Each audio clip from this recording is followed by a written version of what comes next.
What moment made you say yep, I'm definitely dead, but survived with no major injuries?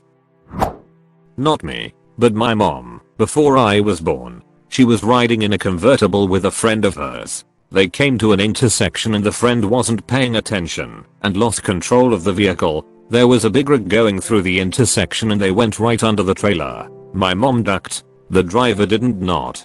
Driver was decapitated. My mom was lucky and only ended up with a scalp full of glass and some serious psychological trauma. She had to get over 200 stitches in her scalp but nothing else significant. I think about it all the time and think how close I came to never being born at all. I've had almost the same damn thing happen. My friend's tiny Corvette was slammed into by a semi who ran a red light. I walked away with a seatbelt rash. My friend was mostly blinded by glass, but zero other injuries. I was at the end of a 2-hour journey about 10 minutes from home. Pretty rural and I was probably complacent because I took that road every day. I took a bend at 40 mph, legal limit was 60 mph, so wasn't breaking any speeding rules, which I've done many times before. Probably faster, which looking back was really reckless.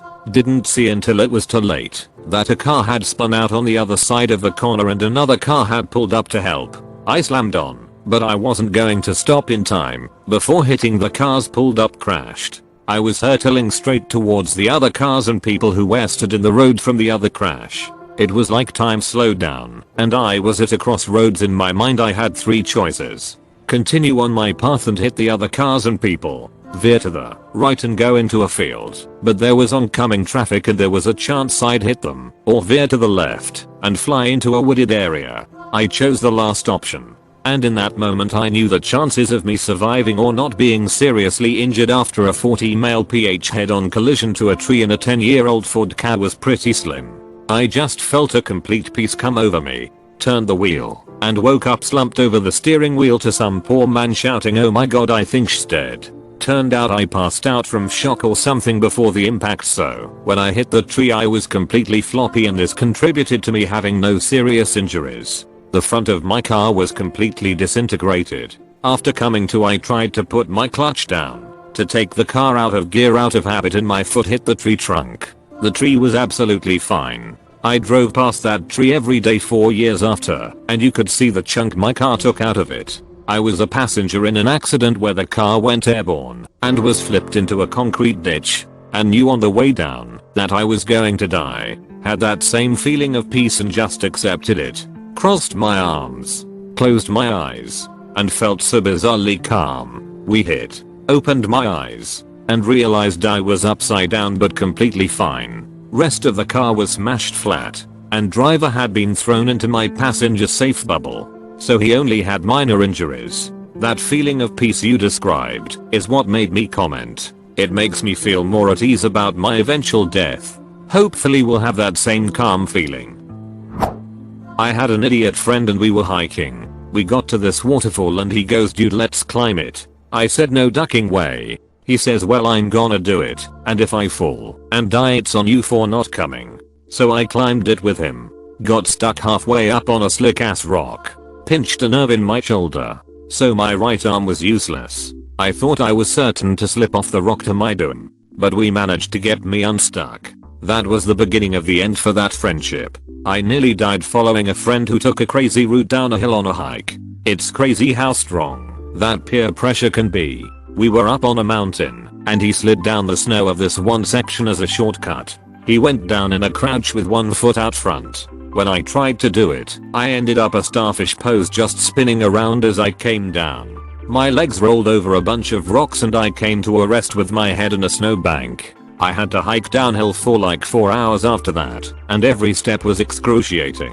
I just kept thinking, if it was my head or back going over those rocks, if I would have made it out. I still have scars on my leg. Wife was pregnant, and we went away for the weekend to house we rented in the mountains. Second day she went to bed early, and I stayed up drawing. At 3 AM she comes downstairs and says she's in a world of pain and is worried about baby 2 months before due date. We head out and there is no cell reception. By the time we can call her doctor we realize the time needed to get to a hospital that has the right level NICU. We might as well head back to our hospital. 2 hours later we are there, and due to COVID restrictions I can't come in. It was freezing outside, and they wouldn't let me be anywhere in the hospital where I could lay down. So I talked my way into some room in the lobby and tried to sleep while sitting. Got kicked out of there and just bummed around waiting for an update. Around noon they say they'll be keeping her for observation, but I still need to clear out from the rental. Driving back 2 hours, and it starts snowing pretty hard. It's a semi-rural area, and if they do plow the snow they haven't gotten there yet. I'm being careful and fighting off sleep. The roads are super winding and high in the mountains. At some point car starts drifting across the double lines. I did my best to even out but it completely got away from me. Slide through the opposite lane and continue to the shoulder. I see the ledge and realize if the car doesn't stop I'll plummet to my death. Have a brief moment where I think about my daughter and the kid in my wife's belly I haven't met yet.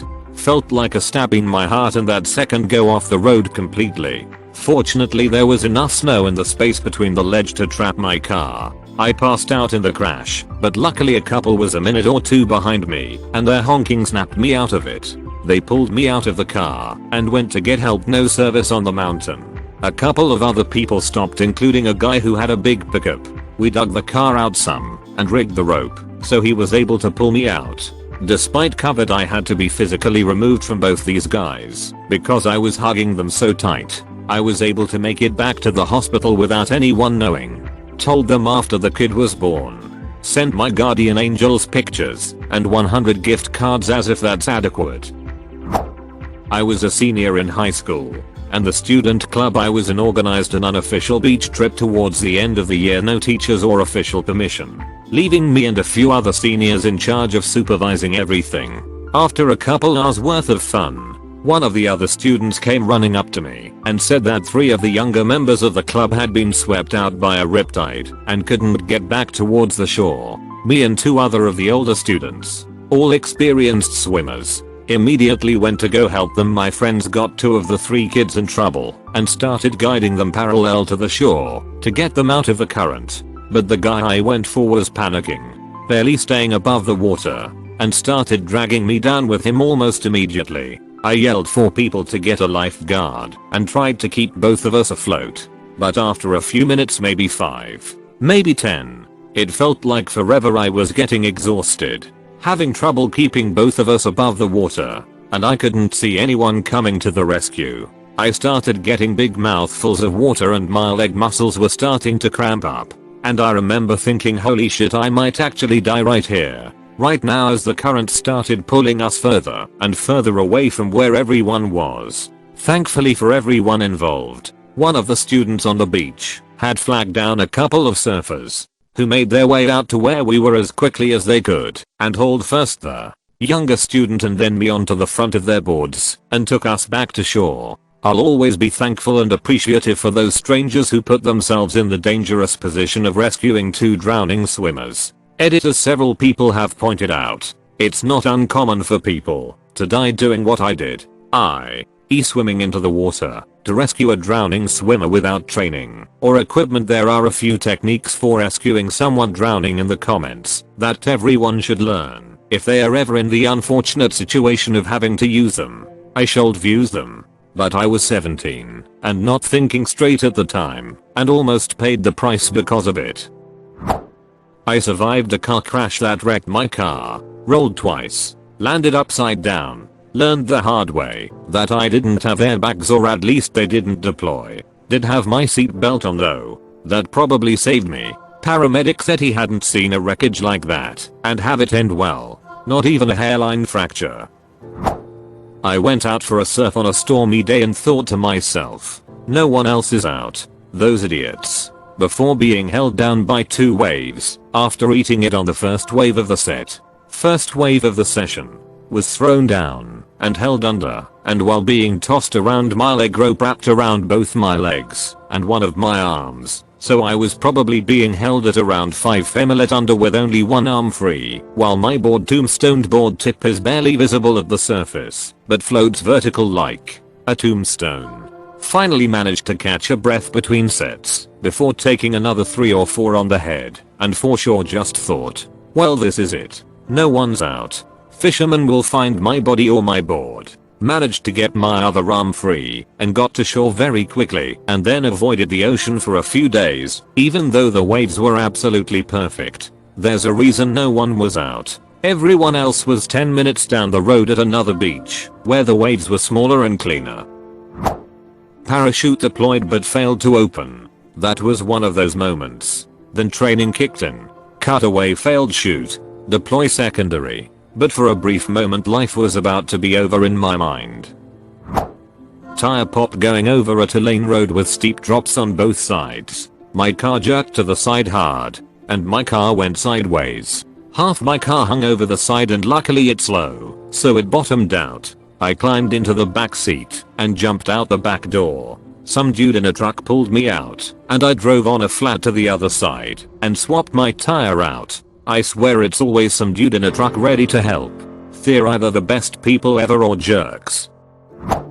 When I was a kid I was playing hide and seek with my siblings, and I got the brilliant idea to hide in the trunk of the car. I meant to leave the trunk barely open so that it didn't latch, but accidentally closed it too far and it latched. Mind you, this was before they put handles in cars to open trunks from the inside, so I was legitimately stuck. It was almost completely dark, so I started seriously freaking out and I thought I was going to die. So I started yelling for help as loud as I could and was kicking at the back seat thinking maybe I could break the latch that keeps the seat from folding. I was probably only in there for about 5 minutes before someone heard me and let me out, but it felt like an eternity. To this day I firmly believe it was because of this incident that I developed some minor claustrophobia. I still have serious fears about being in small, cramped and dark areas.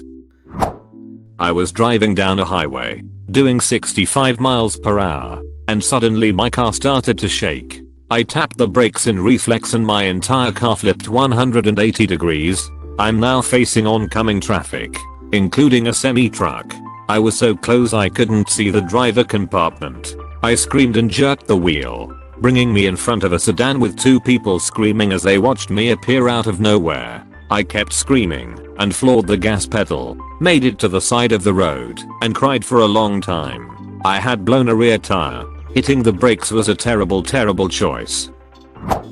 One of my most surreal experiences of my life, I had a lot of weird ones around this time, was riding my bike on the sidewalk next to an extremely busy road at night.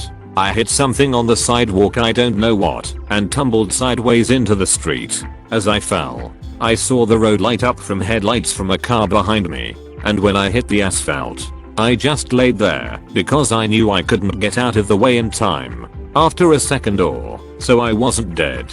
So I looked around, and the street was empty. It wasn't empty when I fell. There were cars going in both directions. That was 20+ years ago, and I'm still not entirely convinced that I didn't die. It's possible that I imagined the headlights, but that road is never empty like it was. It's the major street in a major city. It always has cars on it, even at 3 AM. It was the first of many experiences that lead me down a path of questioning the nature of reality.